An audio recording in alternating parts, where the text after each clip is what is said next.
Hi guys, today I just wanted to discuss with you something that you may have heard in various circles about cash being trash. So, is cash trash? So, I just wanted to analyze this question by going through a number of securities and looking at a number of criteria to actually try and answer this question and why some people believe that cash is trash. So, if we say, is cash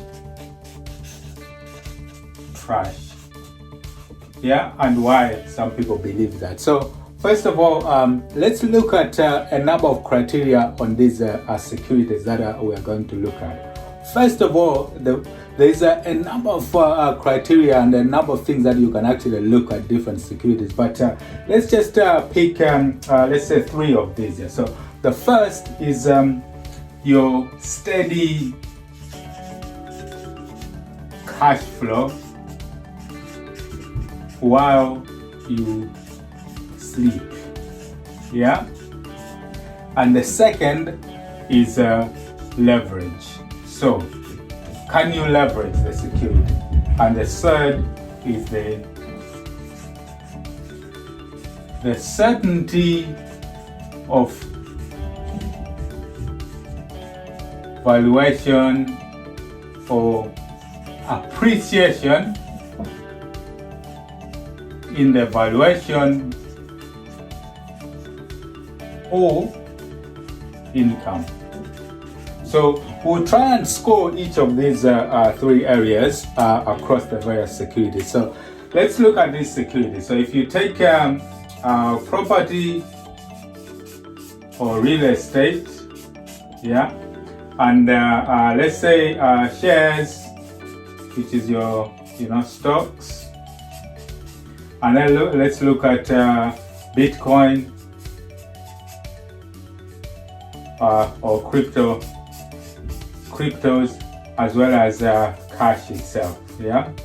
Now, if you look at these securities, there are different securities in a way. So some people consider these three here as sort of a paper, yeah, because they sort of exist in the air. Essentially, it's like a paper. Cash is money; it's just paper, yeah. But here in property, you've got your bricks here. So this is your bricks or your glass or steel, depending on what your real estate is made up of. But essentially, that's the case. So if you look at the cash flow, steady cash flow while you sleep, if you take a score of out of 10, for example, I would say in property, you're probably looking at if this is an investment property, because we're not talking about your own property or your own home where you live in, because essentially that could be a liability because it's not generating your cash flow. So if you take a steady cash flow while you sleep, I would say property will probably score a 9 out of 10 in a way. Now, in terms of leverage, can you go to a bank or a lender and ask them to lend you money against that particular security? And in most cases, I would say for real estate and property, you're probably looking at a 9 out of 10 as well.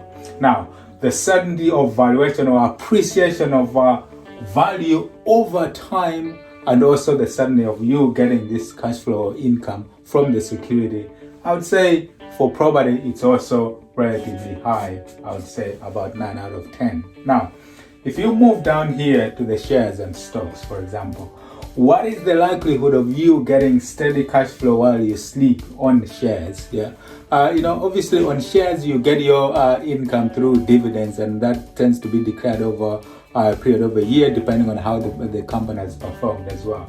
So in terms of your steady cash flow, it's relatively low on shares. You will get some steady cash flow, but I would say it's relatively less. So I'll probably put this at 1 out of 10. Yeah. Now, leveraging, just to give it a bit of a benefit of the doubt, it's very rare to actually go to a bank and say you're going to borrow money on the basis of certain stocks or shares. So just out of interest, or probably it may be possible in some situations, so we'll give it again from a benefit of a doubt, a 1 out of 10. Now, what about your certainty of valuation and appreciation in that valuation over time and the income as well? Stocks have performed very well in certain situations over time, and the trend can be high, but the likelihood that you can also lose everything is quite high as well. So they can go up and down. That's why any investment in paper, comes with the warning that the value of your stock or share can go up as well as down, and you can lose actually all your money as well. So again, I'll probably keep this one at fairly low, or even give it a benefit of a doubt, give it a 2, for example, out of 10. Now, if you look at cryptos and cryptocurrencies and Bitcoin, for example, so steady cash flow while you sleep, that's a tricky one. I would say that's probably, again, give it a, because people who are trading in Bitcoin are trading on the value of the currency. There are some who do like a day-to-day trading and trade on the volatility and make some money that way. But you need that a lot of knowledge and analysis to actually get there. So whilst you're asleep and you're doing nothing, it is very tricky to actually get this to pay you. So I'll probably give it, let's say a 1 out of 10.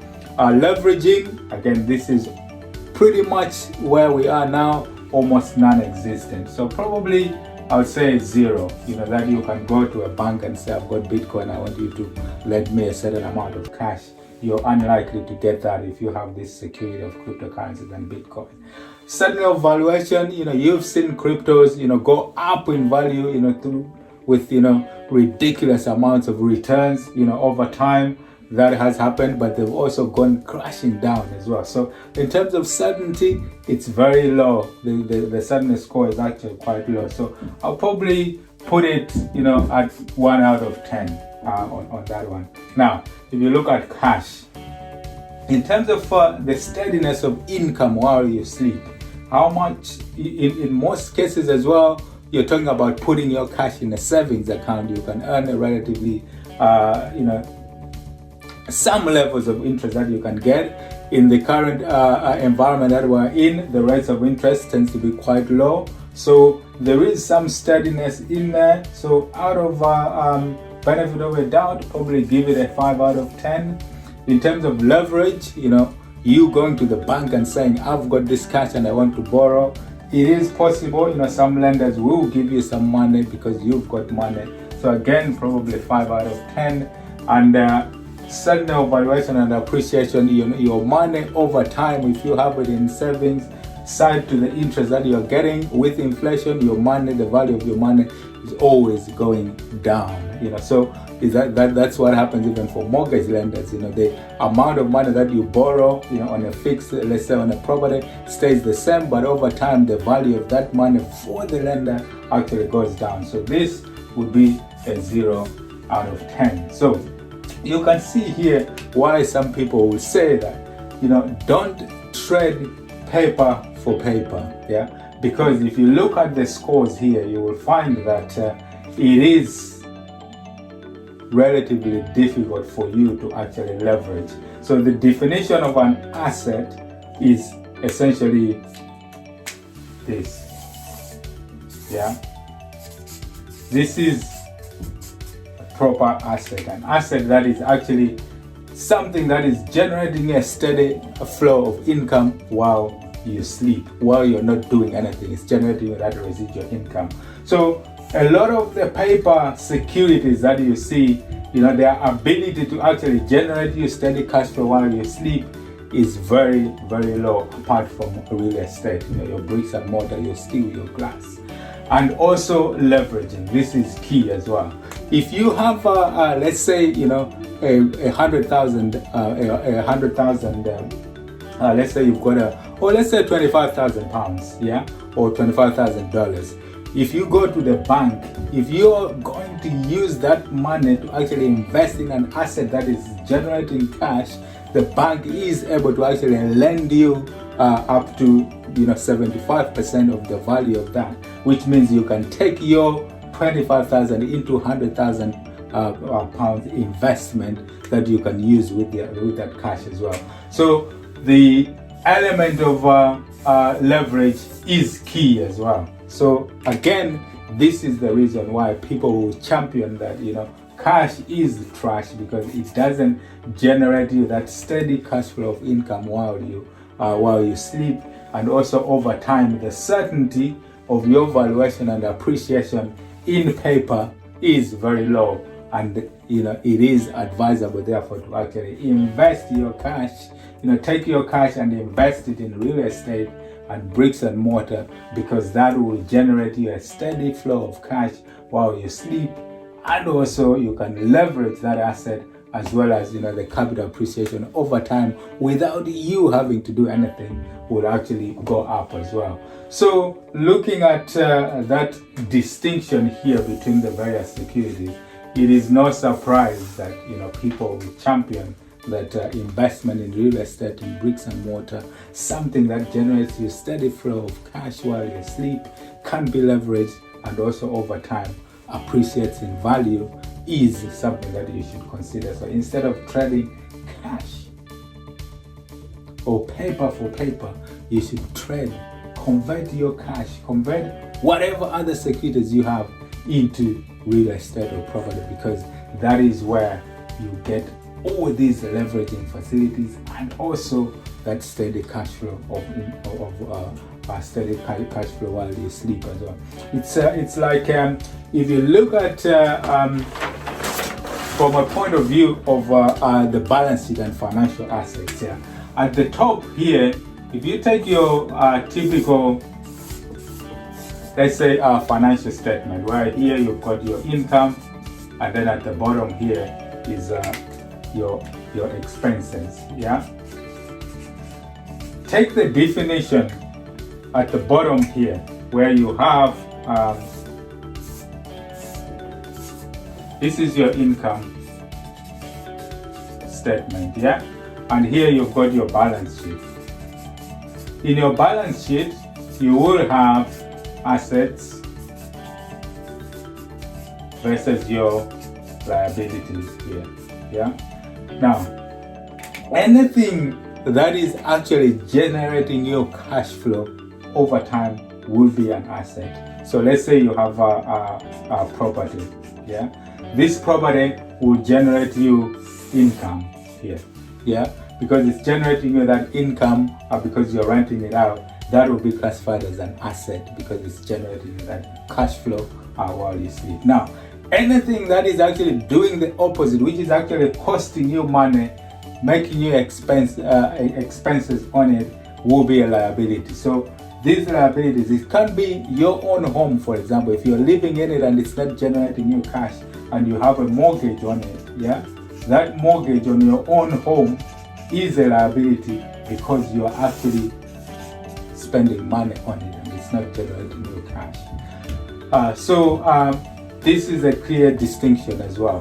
What kind of assets or securities do you have that you can classify as assets and they're generating your income? And this is the crucial part. If you're investing in securities which are assets and are generating you cash, they're giving you cash flow on a regular basis while you do nothing, that is where you build wealth.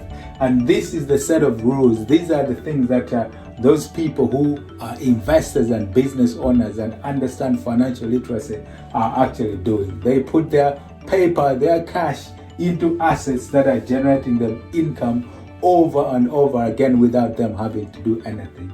And that is a key as well. That is something that from a financial literacy point of view, from understanding why certain people break into success, the language and the words that they use and understand from a financial point of view, these are the kind of things they understand. Because if you're someone who is investing in paper and all those kind of things, the bank is only looking at what you have. And if that is not generating income, the bank will not lend you any money, so you can't leverage anything.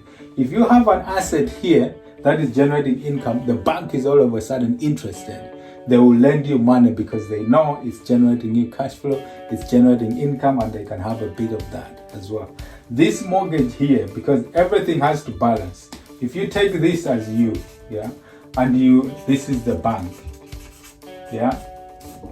Now, the bank will also have a a balance sheet. So it will have its assets and liabilities. Yeah. Now, this mortgage here, which is your own home for the bank, yeah, that is their asset for the bank. Yeah. Because whilst it is costing you every month in the mortgage payments, for the bank, yeah, it is actually, this income statement for the bank is actually making them income, because whatever you are paying out here in mortgage is actually income for the bank.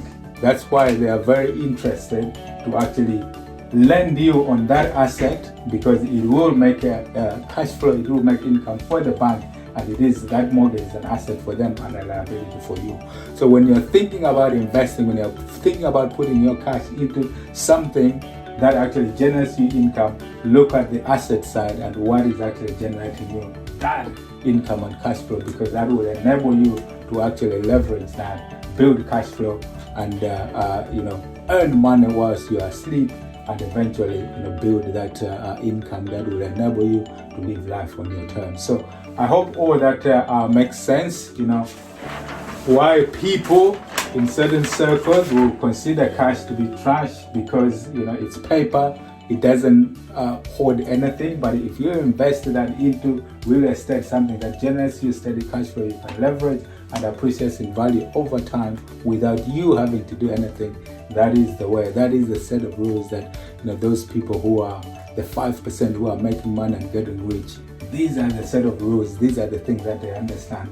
Even from a balance sheet point of view, they are building assets that are making them cash flow while they sleep, while they are not doing anything. Because when they do that, they can then spend life on their, live life on their terms, and do the things that they're actually passionate about and like. Because financial freedom is attainable here. They don't have to work for money, because their money is working for them. Their assets are generating the money, and they don't have to exchange their time for money because of these set of rules, the words and the financial language they understand, and how they can leverage things. So I hope that's been quite useful and helpful, and you can start to understand how you can learn and study and invest wisely, so that you can also break through into that success, get that mindset of those rich and famous people who are being successful, and make sure that if you want to make the transition, you understand this financial language and financial jargon about assets and liabilities, and how you can actually earn and generate money whilst you sleep. So I hope you go out there, experience, learn and grow. Until next time, cheerio.